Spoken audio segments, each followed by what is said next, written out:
मेरे प्रिय छात्रों एवं छात्राओं, आशा करता हूं कि तुम सभी स्वस्थ एवं प्रसन्न होगे। आज के इस अंक में मैं तुम्हें हिंदी व्याकरण के विषय में ही बताने जा रहा हूं। इसके पहले भी मैंने व्याकरण से संबंधित तुम्हें पढ़ाया था। आज मैं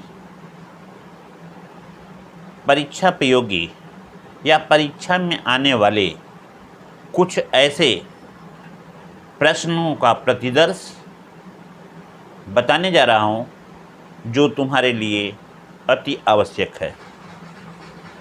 ध्यान देना। जैसा कि तुम जानते हो, हमारे इस परीक्षा में कहने का तात्पर्य बोर्ड की परीक्षा में परिभाषा संबंधी कोई भी प्रश्न नहीं आता है, लेकिन जैसा कि समय चल रहा है, तुम्हें मालूम है कि हम लोगों को कभी कभी बच्चों के लिए एमसीक्यू प्रश्न भी बताए जाते हैं कि उन्हें बताना चाहिए। यह हमारे लिए, तुम्हारे लिए, दोनों के लिए ही आवश्यक है और इससे बच्चों के ज्ञान बढ़ते हैं। आज मैं तुम्हें परीक्षा उपयोगी कुछ प्रश्न और कुछ उत्तर व्याकरण से संबंधित बताने जा रहा हूँ, जिसे हम प्रतिदर्श के रूप में लेते हैं, एक मॉडल के रूप में लेते हैं। जैसे शब्द विशेषण, कुछ शब्द हम देंगे, उन शब्दों को तुम्हें विशेषण के रूप में बताना पड़ेगा। इसके पहले हम तुम्हें शब्द और विशेषण के विषय में थोड़ा सा बता देंगे। संक्षिप्त परिभाषा, जैसा कि मैंने जस्ट बताया कि हमें विशेषण या शब्द या किसी भी व्याकरण से संबंधी कोई भी पारिभाषिक प्रश्न नहीं आते हैं, लेकिन इतना अवश्य है कि यदि हमें परिभाषा उनकी नहीं आएगी तो हम उन प्रश्नों के उत्तर देने में सक्षम नहीं होंगे, क्योंकि परिभाषा से ही तो हम समझ पाते हैं कि वह क्या पूछ रहा है और मैं उसका क्या आंसर लिखा हूँ। इसलिए यहाँ पे जो चीज़ है, मैं तुम्हें शब्द और विशेषण के रूप में उसकी परिभाषा बता रहा हूँ। शब्द अक्षरों के या वर्णों के सार्थक समूह को शब्द कहते हैं। जैसे क प्लस ल प्लस स, कलश है, जल है, कल है। और विशेषण क्या है?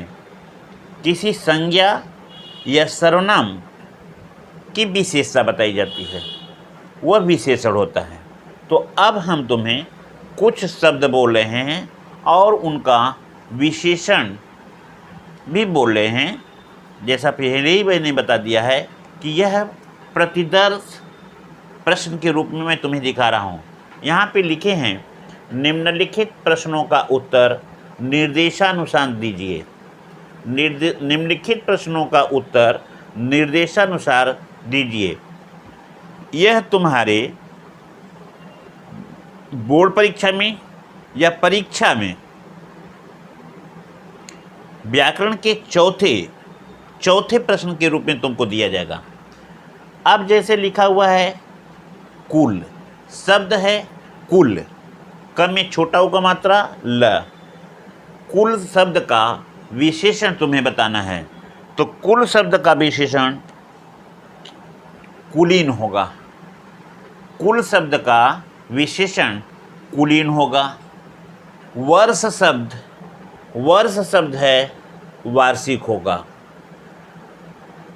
अपेक्षा शब्द है, अपेक्षा का विशेषण अपेक्षित। गुण शब्द है गुणी। अर्थ शब्द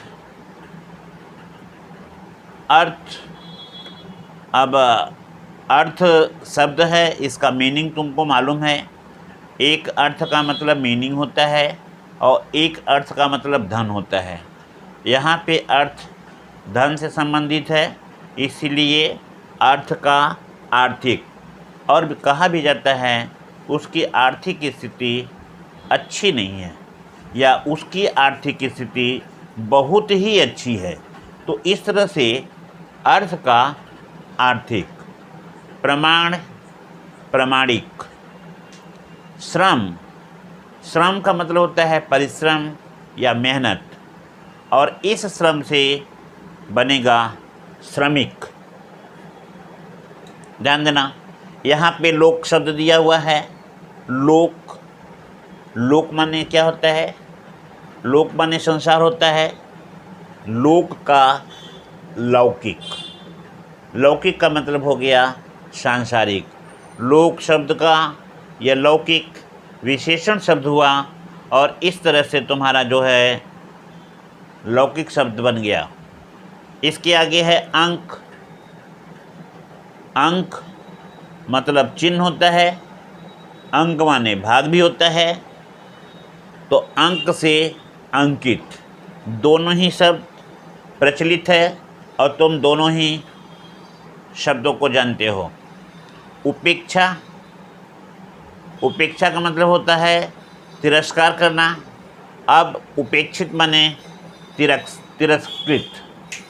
तो इस तरह से तुम्हारा उपेक्षा से उपेक्षित, सप्ताह से साप्ताहिक, ये दोनों ही शब्द तुम्हारे शब्द से विशेषण बने हैं।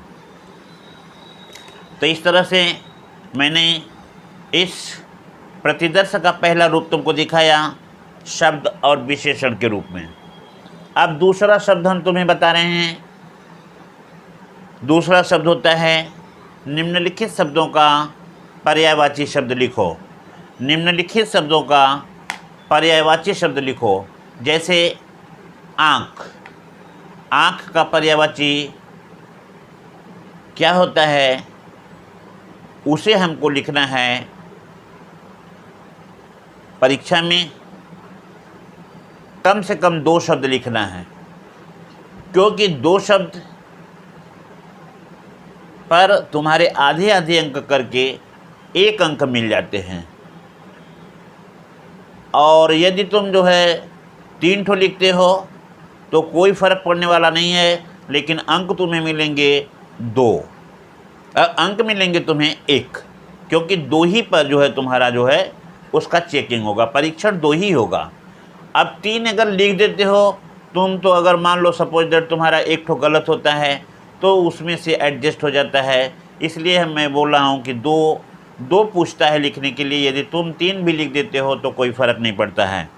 आँख का जैसे होता है नेत्र, लोचन, चक्षु, विलोचन, इस तरह से हमारे जो है आँख के पर्यायवाची होते हैं। सूरज का पर्यायवाची है रवि, भानु, भास्कर, दिनेश, दिनकर।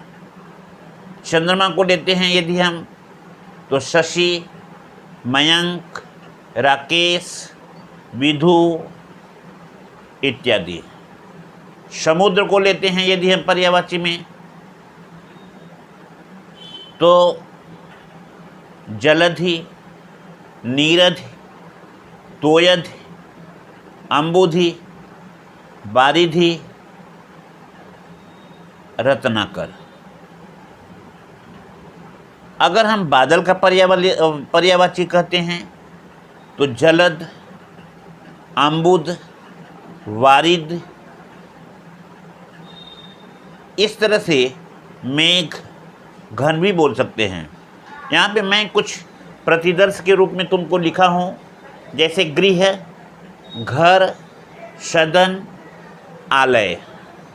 अंधकार के लिए लिखे हैं तम, तिमिर, अंधेरा। ध्यान से देखना। अहंकार, मान, अभिमान, घमंड।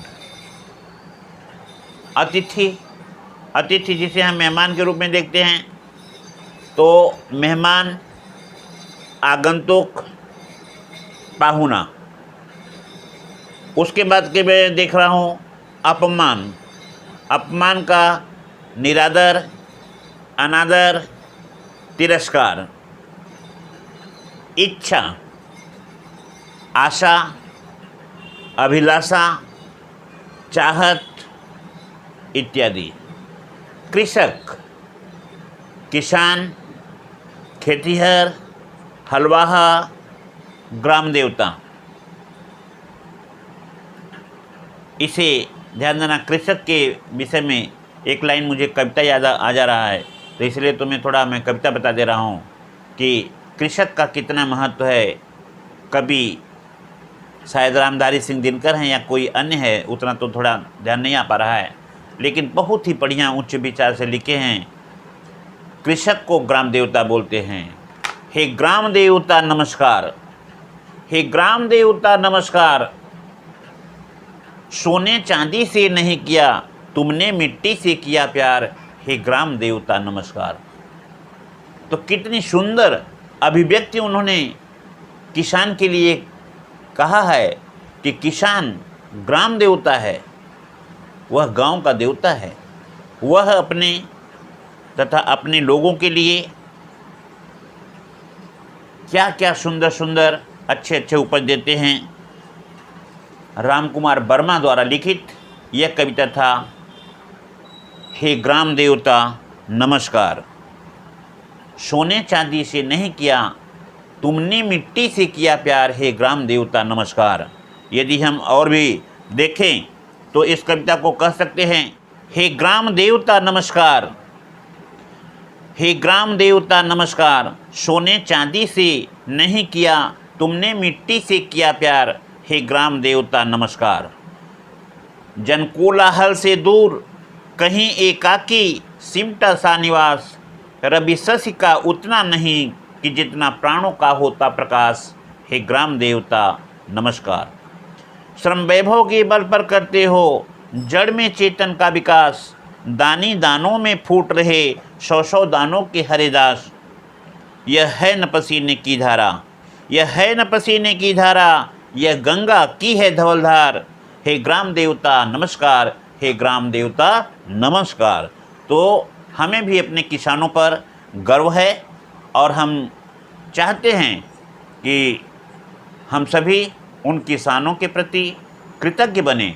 और ऐसा जैसा कि तुम जानते हो, महात्मा गांधी ने कहा था कि यदि हमें देश का विकास करना है तो गांव में सबसे पहले किसानों का विकास करना होगा। तो यहाँ पे मैं अभी तुम्हें जो पर्यायवाची शब्द का था, मैंने पर्यायवाची को यहीं पे विराम देता हूँ। अब थोड़ा मैं और आगे चलता हूँ, जैसा नेक्स्ट प्रतिदर्श तुमको बताता हूँ। विलोम शब्द, अपोजिट वर्ड। विलोम शब्द किसे कहते हैं, ध्यान देना। विलोम शब्द उल्टे अर्थ बताने वाले शब्दों को हम विलोम शब्द कहते हैं। उल्टे अर्थ बताने वाले शब्दों को हम विलोम शब्द कहते हैं। जैसे हम बोलेंगे रात तो तुम बोलोगे दिन, हम बोलेंगे सुबह तो तुम बोलोगे शाम, हम बोलेंगे आगे तुम बोलोगे पीछे।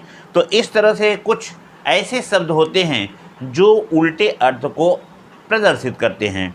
उन्हीं शब्दों में मैं तुम्हें यहाँ पे कुछ प्रतिदर्श, कुछ उदाहरण दिखा रहा हूँ। उपकार, अपकार, इसे तुम सभी जो है ध्यान देना, अपने कॉपी में नोट कर लेना, ये तुम्हारे लिए अच्छा रहेगा।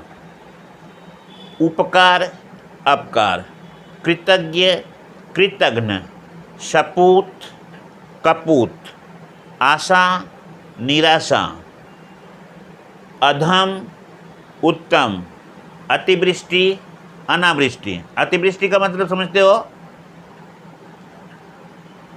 अधिक वृष्टि का होना अतिवृष्टि कहलाता है। और अनावृष्टि का मतलब जब पानी नहीं के बराबर बरसता है, बरसता ही नहीं तो बोलते हैं अनावृष्टि। इसी को कबीरदास जी ने कहा है, अति का भला न बोलना, अति की भली न चूक, अति का भला न बरसना, अति की भली न धूप।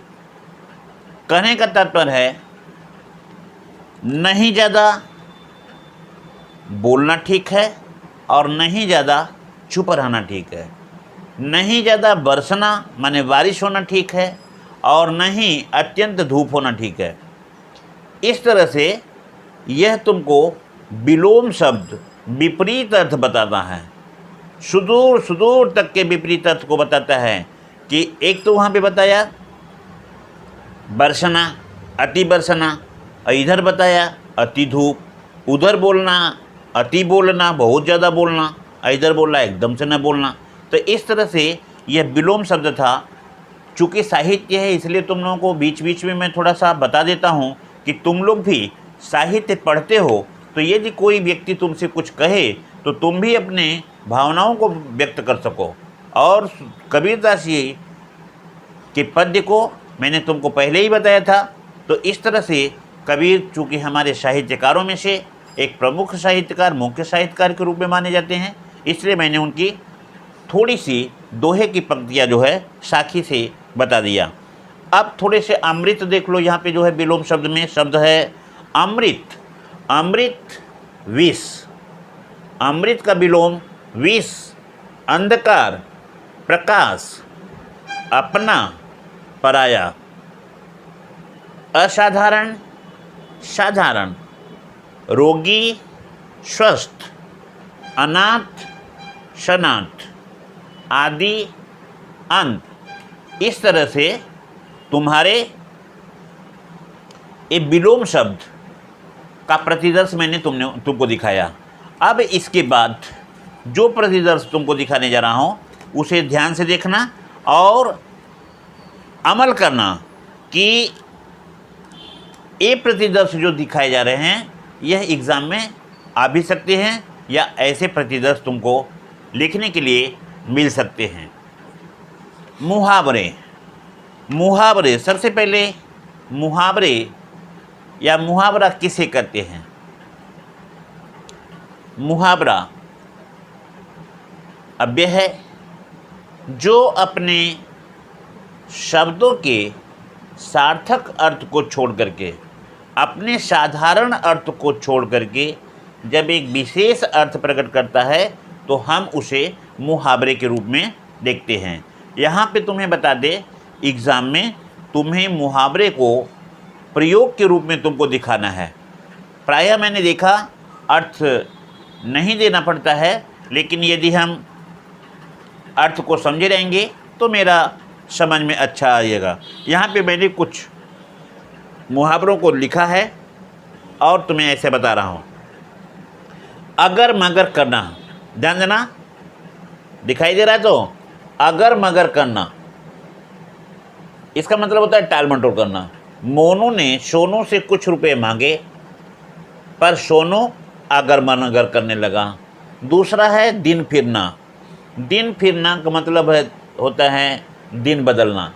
निराश बेटे के मुख देखकर माँ ने कहा, बेटा दुखी न हो, दिन फिरने में देर नहीं लगती है। दिन फिरने में देर नहीं लगती है। अंगूठा दिखाना। अंगूठा दिखाना मतलब होता है साफ इनकार कर जाना। मोहन ने सोहन से अपने दिए किताब मांगी तो उसने उसे अंगूठा दिखा दिया। अंधे की लकड़ी एकमात्र सहारा। वाक्य कुछ भी बना सकते हो। श्रवण कुमार अपने माता पिता के लिए अंधे की लकड़ी थे।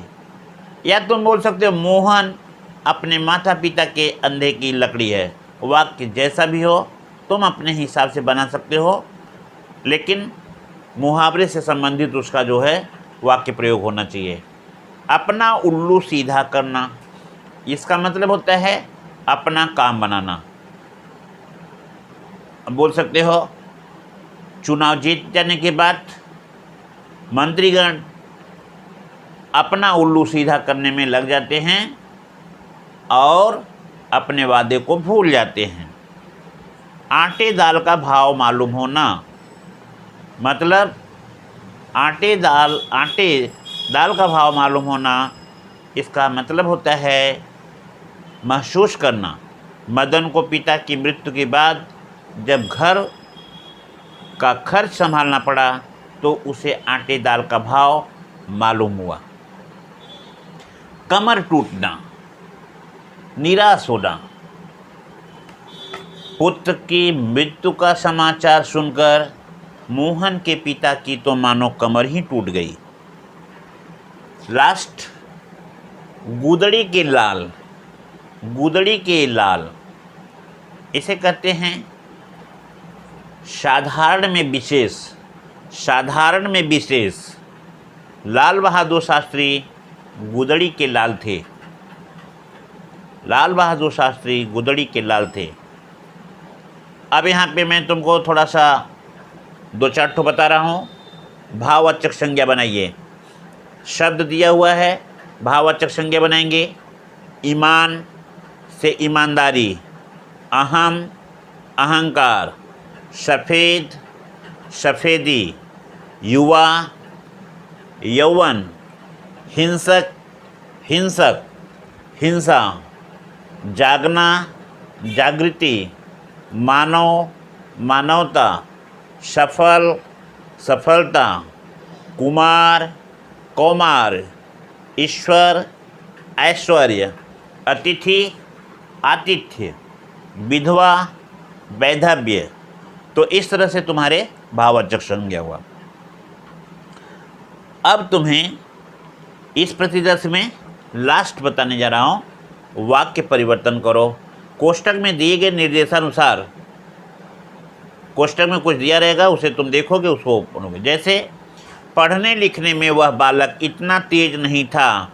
पढ़ने लिखने में वह बालक इतना तेज नहीं था। तेज के स्थान पर मंदबुद्धि का प्रयोग करो। अब ध्यान देना, तुम किस तरह से बनाओगे कि वह वाक्य चेंज हो जाए, बदल जाए, लेकिन उसके भाव या अर्थ न बदले।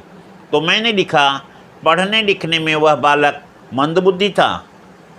मतलब वही हुआ कि पढ़ने लिखने में वह बालक इतना तेज नहीं था। इसके कहने का तात्पर्य हुआ पढ़ने लिखने में वह बालक मंदबुद्धि था।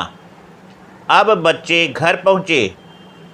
अब बच्चे घर पहुँचे। वचन बदलिए, बोलेंगे अब बच्चा घर पहुँचा। तीसरा प्रश्न, तीसरा वाक्य, कल आप कहाँ गए थे। कल आप कहाँ गए थे। अब इसको साधारण वाक्य में लेना था।